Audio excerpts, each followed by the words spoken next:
All right, I see the numbers are jumping up. Good afternoon, Hannah World, Christian Klug here.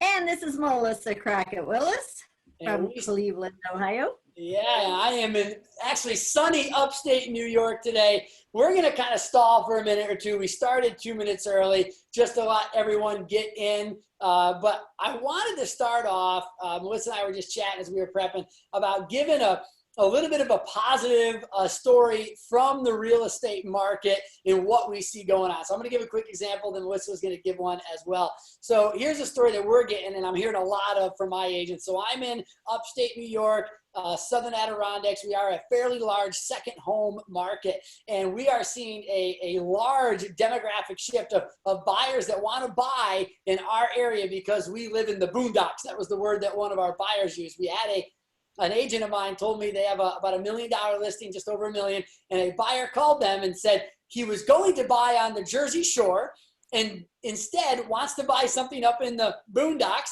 and he's interested in one of our $1 million listings. So I think sometimes it's important for us to look that there's a lot of positives going on in the market right now. Yes, this is a challenging time. Yes, it's going to be challenging for a little while longer, but there's a lot of positives out there right now. And that's one that we're seeing here in our market is a lot of people that want to live out in the rural areas, which is good for a lot of our offices. Oh, that's awesome. That's great. One thing that was great with us in the Ohio market yesterday was our virtual tours. The agents were phenomenal and the managers with having the virtual tours. And it's amazing how many people we can reach. I mean, Jen Davis reached from one of our offices, had over, I'm just looking on my email here, over 700 views from hers yesterday. She couldn't have done that from a normal office. Chris Murray from our Lakewood office had a lot of agents involved there, and they have over 5,600 views. So look at all the people that are still out there. There's a lot of buyers who are still out there looking and a lot of great activity. It's just doing it a little bit differently that we keep discussing, but it's working. Yeah, I was picking up a sandwich for takeout here a few minutes ago and got a call from someone. They were asking about the real estate market, and they said, well, how's the market doing? And so this has been my line. You can all steal it. And I've said, well, so far, the real estate market is immune to COVID-19 because it is appearing to be very healthy in our area. We're still pretty restricted on what we can and can't do, but we have a lot of activity that is out there for sure. So excited. I'm excited to see when we get out of this what the market is going to do. So if you're just tuning in for the first time, Melissa and I are sharing the podium here on Motivational Mondays. We're going back and forth each week. 2 weeks ago, we kicked off, I did a presentation called MPH Square. And that's the mindset, the plan, and the habit of hard work. It's a philosophy that I use to live my life in business and in my personal life to just succeed. And then last week, Melissa did a great job. And I love that she has this equation, E plus R equals O. And that's the event plus the response equals the opportunity. You want to do it now? Or you want to do it at the end? Oh, we'll save it for the end. Oh, she's got a surprise. She has a surprise of E plus R equals O, and you're not going to want to miss it. So based on your request. It's based on your request, something you asked for last week. That's right. So you stay in until the end, and we're going to tell you what Melissa's got for you, a special surprise as a follow-up from last week.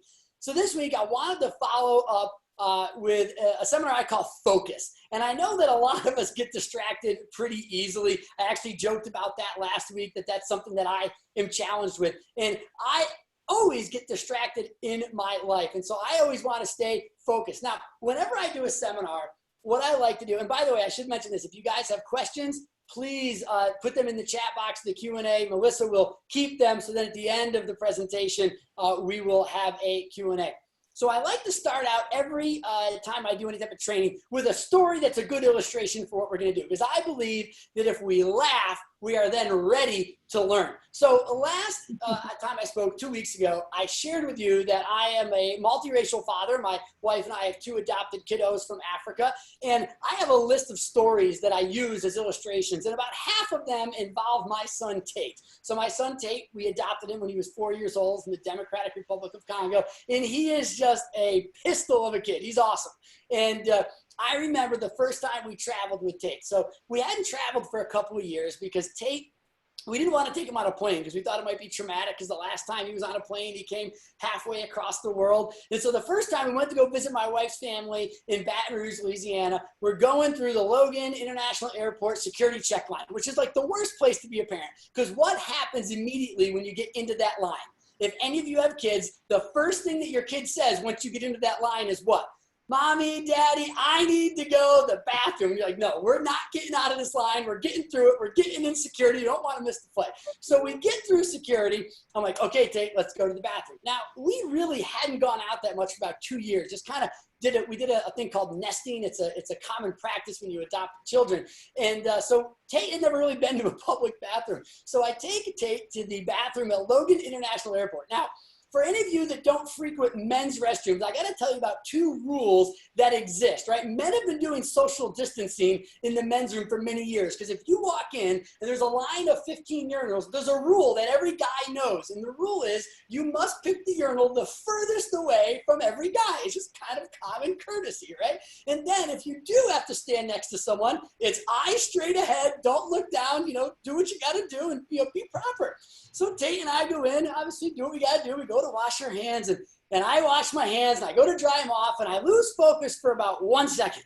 I dry off my hands, I look back, and I go, where's Tate? Right? And suddenly, as a father, you got that moment, your heart goes, and then I look over, and to my horror and my surprise, I see Tate standing next to the line of 15 urinals where there is one guy going to the bathroom, and Tate walks right up to him, looks up, and he goes, are you black? And I'm thinking, oh my goodness, Tate, what are you doing? And my son is very African black, and he understands there's a difference between brown and like African black. So I look at this guy looks at me, and I'm kind of like, oh, what do I say? And I go over, I go, sir, I am so sorry.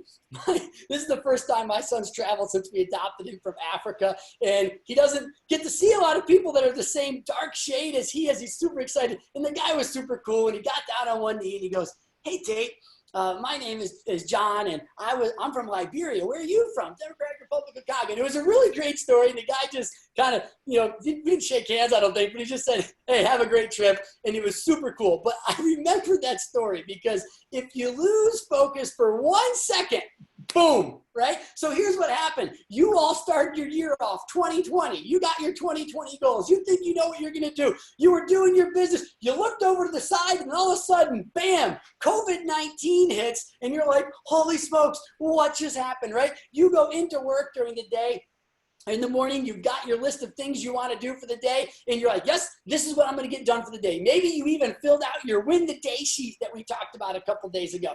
And then all of a sudden, out of nowhere, it's 2 o'clock in the afternoon, and you go, what the heck just happened? You lost focus, and your day is gone. Well, here is what we're going to talk about today. We're going to talk about focus today. We're going to talk about, I'm going to give you 5 key things that you can use as a takeaway. But before I give you those things, I need to make sure that you're ready to understand that you have a problem, right? Because a lot of times people will say, that's not the problem that I have. I don't have a focus problem. The average goldfish has an attention span of 9 seconds, right? 9 seconds. In the year 2000, humans had a 12-second attention span.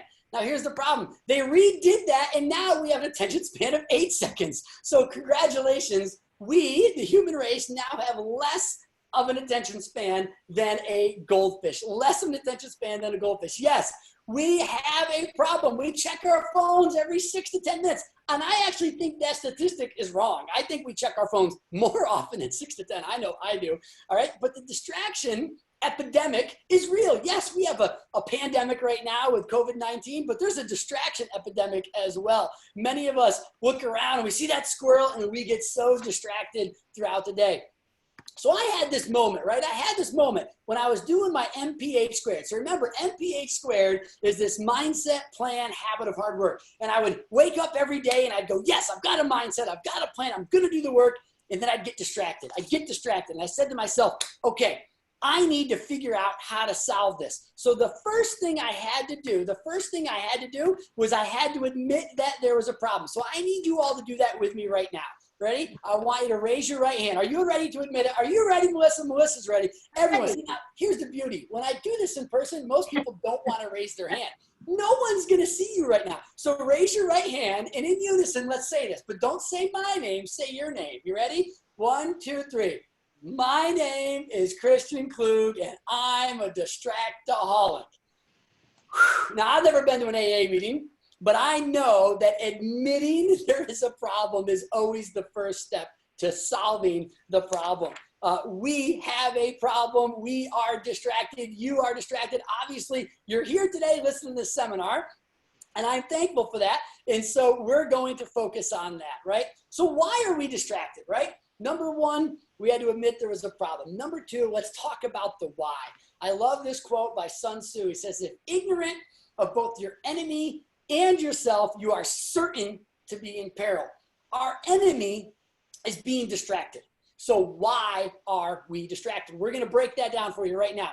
Oh, and by the way, I should have mentioned this. I'm sorry, I forgot. We do have a follow along worksheet that you can go into the Q&A or the chat. Melissa had it in there. Print it out, follow along. You should have gotten it when you're registered. And there's a lot of good things that you can write in there to keep with you as a reminder, okay? So why are we distracted? So obviously we've got these three right here. The mobile revolution, right? Email, notification anxiety. Now, you don't have to admit this, but how many of you have a notification like that? 13,678. I got to be honest. I'm one of those people who, like, if my thing has like a 5 notification on it, like I have to go in there and like clean it up. Like on my voicemail, if there's a missed call, if there's like 8 missed calls, I just go in and click on them so I can remove the notification. Does anyone else like to do that? You feel so accomplished when there's no longer any notifications on your phone. But yes, mobile revolution has changed the way that we are able to be distracted, right? Email, notification anxiety as well. Couple more things that we see happen that distract us as well. I went out to eat with my wife, and I walk in, and usually when I go into the restaurant, I try to find a seat that doesn't face any flat screens, right? Well, I went into like Buffalo Wild Wings one time. If you've ever been there, here's what it looks like, right? The entire place is like a flat screen, all 4 sides. So no matter where you sit, you've got flat screen just grabbing your attention, right? And then, of course, we have what I call the weapons of mass distraction. Oh, yes, all your social media. Look, I love social media, but I got to tell you, they are a weapon of mass distraction. And if we're not careful, we will lose our focus on them. It is a fact. We are living in a time in culture, in a time in society, in human history, where we are just more distracted than ever. I got reminded of this when I was on a run a couple years ago with my son Zeke, and I saw this telephone booth, and I said, oh, cool, check that out. It's a telephone booth. To which my son Zeke, who was born in 2008, says to me, hey, Dad, what's a telephone booth? So I described to him, well, a telephone booth is a thing if you need to make a phone call, you go put a quarter in. And then he'd say to me, he goes, well, why wouldn't you just use a cell phone? He had no concept, right? This is the world we're growing up in. This is the world that we live in. We are more distracted than ever. So that's some of the reason of why we are distracted. But there's more reasons. It's not just the technology that's distracting us. There's reasons behind why people want to distract us. So in the words of Sean Puffy Combs and Notorious B.I.G., it's all about the Benjamins, right? The reason we get distracted is people want our eyeballs. They want us to buy their product. They want us to see what it is that they are selling, right? I'm a little short, a little below on time, so I'm going to go ahead a little bit. But people want to sell us what they have. They also want us to fail. Many times if we get distracted, they win and we fail. If we get distracted, they win and we fail. And we need to be very, very careful about that, okay? All right, so number one, you have to admit you're distracted. We got that. Number two, let's talk about why we're distracted. It's technology. People want our eyeballs. They want us to buy their product. They want us to fail at what we do, right? That's why they want to distract us. Number three, let's go to why we should care. Why should you care? Why should you care at all if you're distracted? You know, some people would actually say, hey, Christian, it's not a big deal if I'm distracted. What's a big deal? Everyone's got to let their head down every now and then, right? Well, number one, distractions steal from your relationships. How many times have you caught yourself looking at your phone when you should have been spending time with your kids, right? So my son Tate has this little like play phone thing, and he wakes up in the morning, he wants to play with it right away. And of course, we try to limit screen time. So I said to him, I said, no, Tate, you can't play with that. So he looks at me and he goes, Dad, but you look at your phone when you eat your breakfast every morning. Good point, kid. So I had to turn my phone over and stop looking at my phone, reading the Twitter feed, reading the news when I eat my breakfast in the morning. Instead, be focused on him. Instead, be focused on him, right? It steals from our relationships. Number two, it steals from our goals and dreams. When we are distracted, we're not able to do what we need to do to achieve our goals and dreams. We have these things we want to accomplish. They require our attention. If we become distracted, we no longer can achieve our goals and our dreams if we are distracted. Number three, they steal from our future. Every single one of us has an idea of what we want our future to look like. If we are distracted, we will not realize that future. I've never heard anyone say this. I've never met anyone successful. And how'd you do it? I've never heard anyone come back to me and say, well, Christian, it all started when I got distracted. I really was failing at life, but then I got distracted and suddenly I became successful. No, just the opposite. Just the opposite. Every time someone says, I was focused, I was disciplined, I stuck to what I had to stick with, and that was how I stayed focused and I stayed successful, that is how people succeeded. Distractions will never help our future. Fourth is they steal our time. Pretty obvious one, right? And I've always heard people say this: time is our most precious commodity. My oldest son now is turning 12, and everyone always says, oh, Christian, it goes so fast. You're like, yeah. You say that when you're like 30. You're like, yeah. Now that I'm almost 40, I'm like, man, they were really right. It is going really fast, right? He's 12 years old. Holy cow. Time. When we become distracted, when we are not focused, we lose our time. Steals us from our time. I love this quote here from an old proverb: a man reaps what he sows, right? And you can change that to the feminine as well. A woman reaps what she sows, okay? And allowing ourselves to be distracted almost certainly has a negative impact on our life. Almost certainly. Once again, I've never heard anyone say to themselves, you know what? I'm successful because I was distracted, okay? So first thing we talked about was admitting that there's a problem. You all raised your hand. You're with me. We're all a distracted society. Number two was about why we are distracted. People want us to fail. They want our attention. They want our eyeballs. They want us to buy their product, okay? They want us to fail at what we're doing. Number three, why should you care about it? Why should you care? But now here's the fourth and the most important one. What can we do about it? What can we do about it? How many of you want to know, okay, Christian, I'm with you. I was with you 10 minutes ago.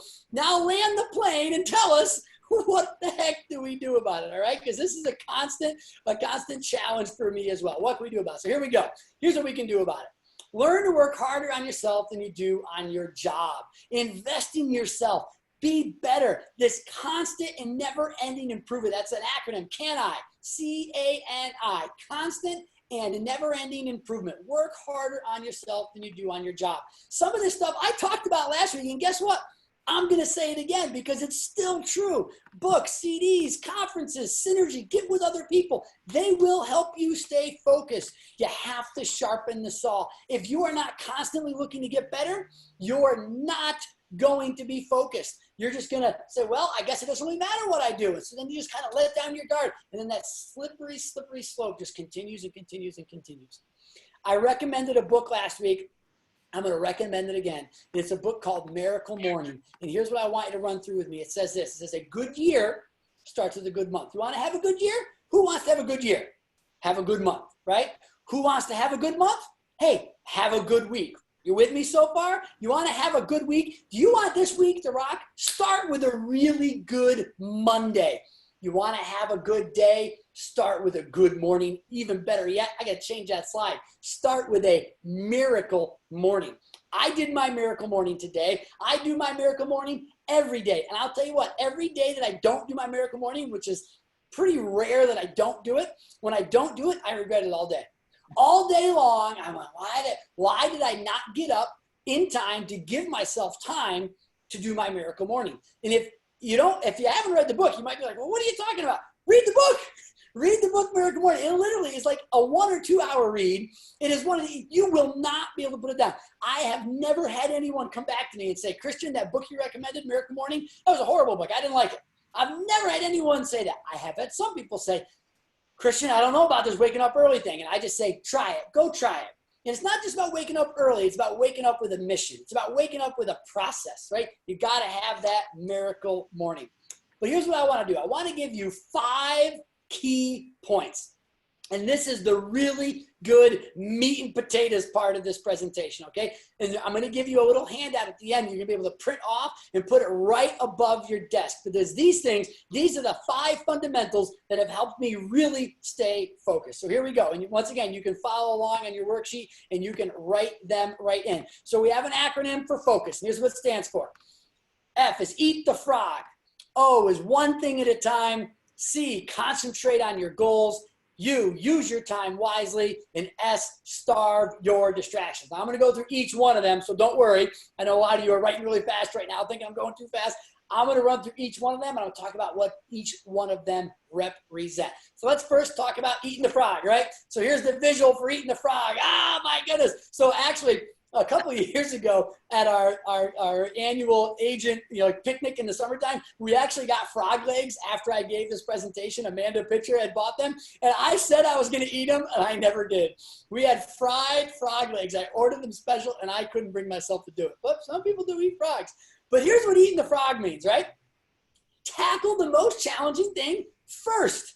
Many times we have a checklist of 12 things to do, right? We have a checklist of 12 things to do. So what do? Do we pick the hardest one? No, sometimes I pick like the easiest ones. So then at the end of the day, I get to go, ha, I got 10 things done and I feel really good. No, the 2 things that were the most important you didn't do, and you did the 10 easy things. No.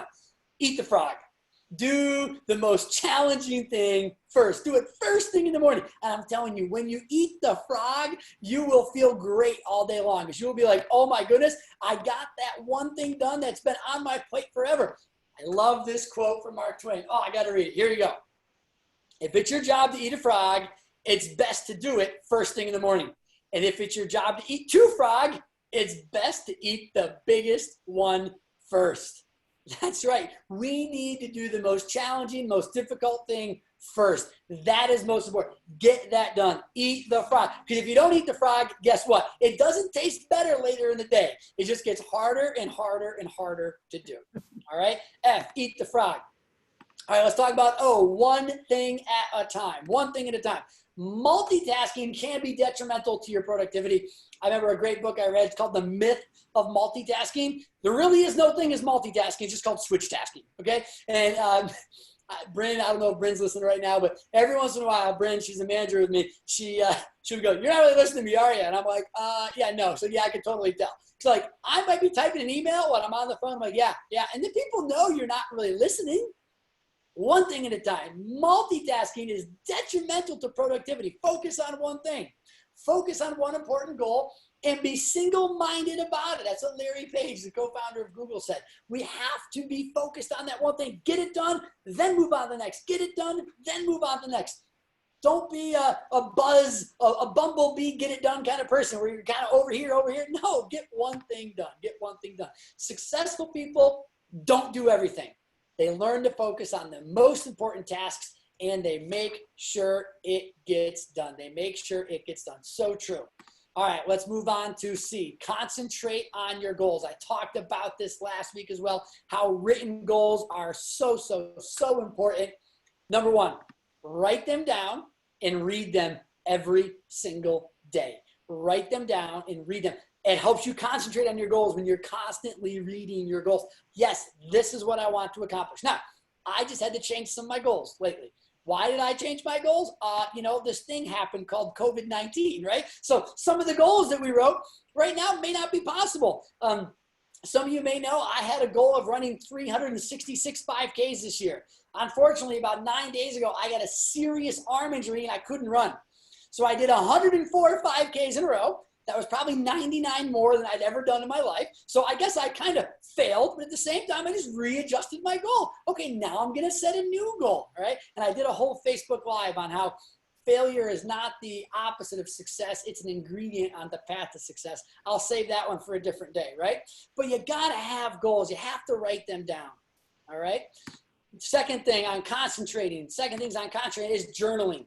Journaling. Now, I know journaling may seem like something that, isn't for everyone. I journal every single day.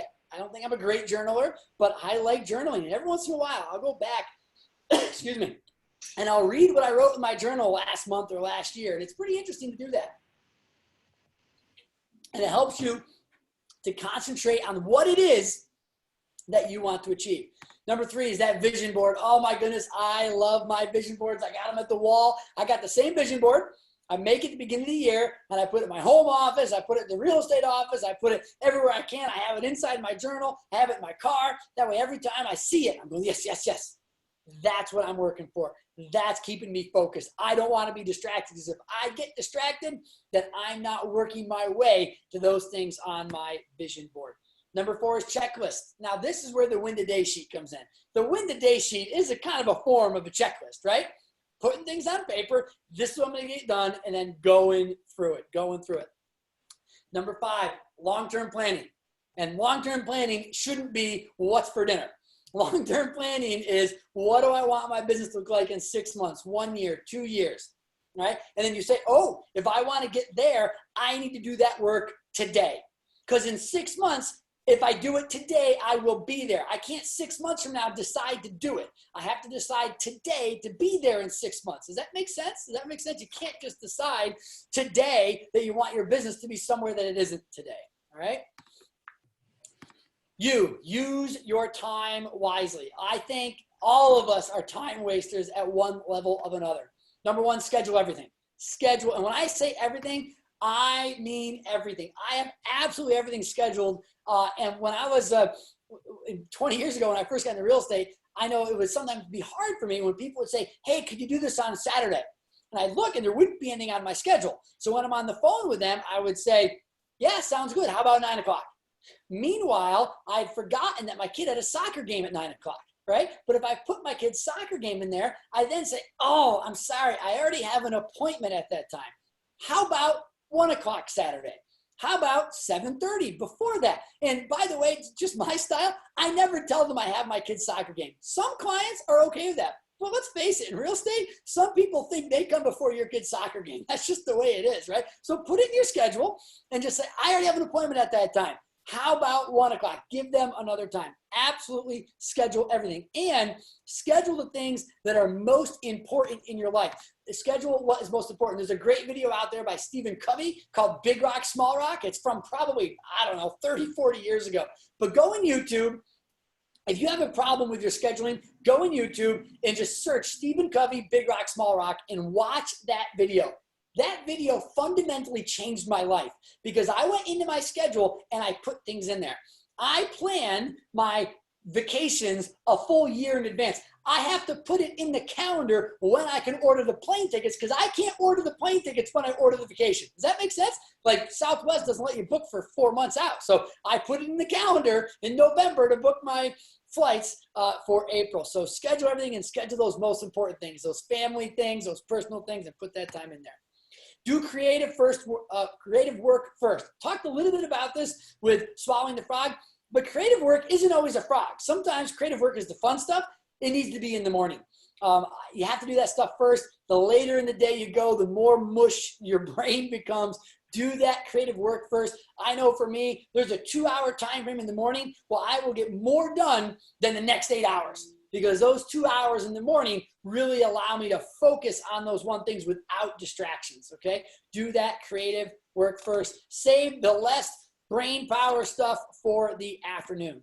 All right, let's go to the final one. S, starve your distractions. You got to starve your distractions, okay? White noise.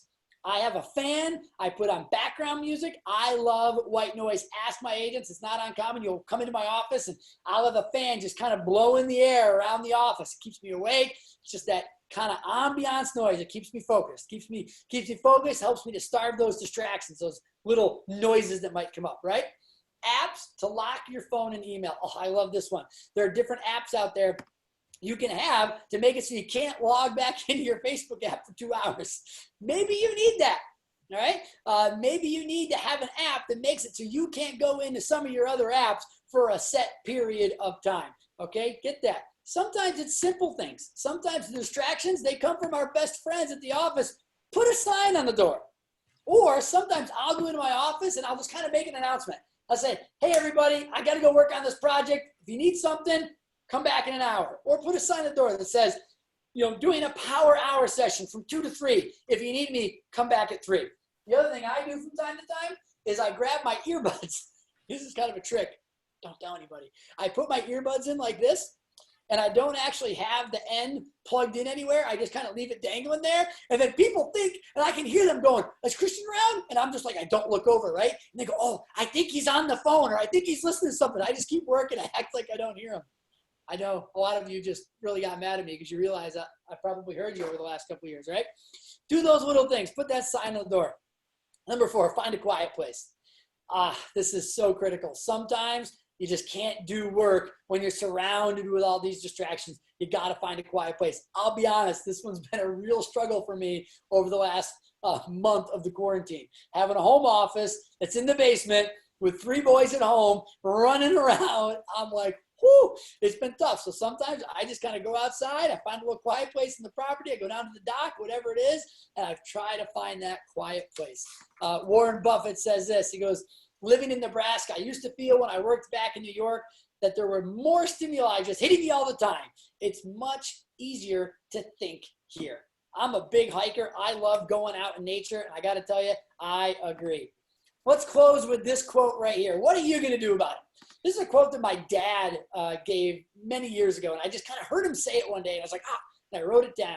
It says, the intention of the heart is the starting point of all progress in life. And I've thought about that. And I said, yeah, at the end of the day, it really comes down to, do you and I want to be distracted? We got to make a choice. How much do I like being distracted versus how much do I want to achieve what it is I'm trying to achieve? The things of the day, the goals, the dreams, the ambitions. I have to make that decision. I am in charge of myself, and I just have to decide I'm not going to be distracted. But here's what I can guarantee you. That a year from now, you will wish that you started today. A year from now, you will wish you started today. I like this quote. I should have added it in here. It says, the best time to start was 6 months ago. The second best time to start is today. Let me say that one again. The best time to start something was 6 months ago. The second best time to start it is today. A year from now, there's going to be a lot of people. You know what they're going to say? I wish I hadn't been so distracted during the quarantine. What an opportunity the quarantine was to build a business. Because we're going to see a lot of people come out of this, and they're going to have a lot of business to do because they were focused during this time. Well, here's the good news and the bad news, right? For most of us, no matter what state you're in, the quarantine's not up. We're going to be trapped inside for a little bit longer, which is an opportunity to be focused and work on your businesses. Now, we do want to give you a little bit of a handout that Melissa is going to put this up in the comment section. It's this nice little sheet.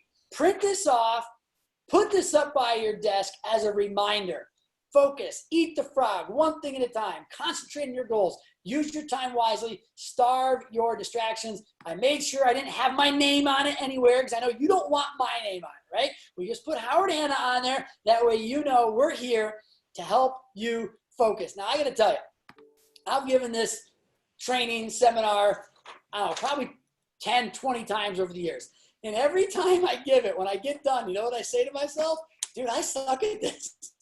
Like, I need to do better at this. And so I want you to know that as I'm going through this, I'm challenging myself that I need to be better at being focused on what I do. I hope that this was helpful. I hope that you can print this out and put it up on your desk, and that after watching this and getting these pointers, you'll be able to apply that to your life and use the rest of this time in the quarantine to help you focus, be disciplined, and find success. So we do have 13 more minutes to do some Q&A if we do have any questions. So Melissa, thank you so much for handling all that stuff while I'm yapping away. I'm gonna grab a drink. Go for it.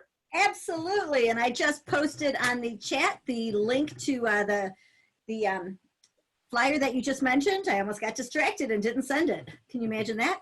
That'd have been embarrassing. Anyways, we do have a couple of questions on the first sheet, Christian. On number 2, why are we distracted? There is a number 6 there, distractions, so that do you have an answer for that one? Yeah, so that we fail. So there was, this was an hour-long seminar, which I scrunched into half an hour. So I was quickly looking at my timer, and I knew I was way behind. So I cut a few slides out. So I actually had a slide in there. I'll describe it because it's kind of a cool thing that many of you know that there's a, actually, you know what? Let me go back to it real quick. There's a, if in basketball, when you go to shoot a foul shot, what does the opposing team do, right? The opposing team waves things in behind, right, to try to distract the player. And so there, it's a pretty common thing that people do in basketball, right? So there you go. I'll just show this in a second. So in basketball, they try to distract the person shooting the foul shot. And if they distract the person, they miss the shot. So the answer is distraction, so that way we fail. All right. So when the people are behind the basketball trying to distract the shooter, they want them to fail. And many times that's kind of what society is doing for us. They're distracting us so we don't do this and we do this instead. Does that make sense? They want us to do or not do something. So here's an example. Let me just show you this video.